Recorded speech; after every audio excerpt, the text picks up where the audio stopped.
Hey everyone, welcome back to the Fairway. In today's video, I'm going to teach you how to find historical stock prices on Google Finance. We're keeping this simple and beginner-friendly. By the end, you'll know how to open Google Finance, search for a company, and read its past prices directly from the chart. This is useful for quick research, spotting trends over time, or double-checking what a stock was trading at on a specific day. Start by opening your web browser and heading to google.com/finance. If you're signed in to your Google account, that's great. It helps save preferences and watch lists, but it isn't required for viewing prices. Give the page a moment to load and be sure you're on Google's official finance page before moving on. Next, click the search bar at the top. This is where you'll enter either the company name or, better yet, its ticker symbol. Tickers are shorter and more precise, which helps avoid pulling up a similarly named company.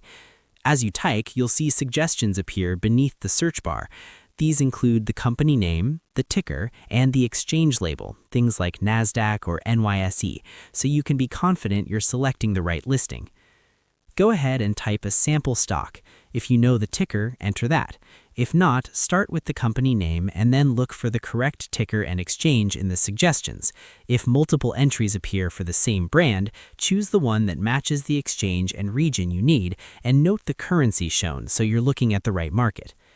Now, click the result you want. This opens the company's overview page, where you'll see a price chart front and center. Give it a second to update and confirm the ticker and exchange displayed at the top match your intended selection. To view historical prices, hover your mouse directly over the chart line. As you move left and right, a tooltip will follow your cursor, showing the exact date and the corresponding price for that day or interval. Move slowly to land on specific dates. The chart will snap to each data point as you pass over it.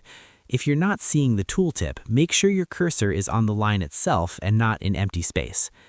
You can also adjust the visible time range using the options above or below the chart. Short windows for recent moves, and longer windows to see years of history. This lets you quickly compare past peaks and dips or check the price on a particular date in the past. That's all there is to it. Open Google Finance, search your stock, click the listing, and hover the chart to reveal historical prices. Thanks so much for watching. If you found this helpful, please give it a like and subscribe for more tutorials. I'll see you in the next one. Take care.